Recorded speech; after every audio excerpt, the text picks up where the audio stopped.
ضمي يا أختي ضميني،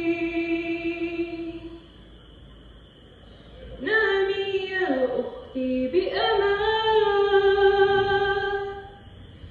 في صدري دفء وحنان،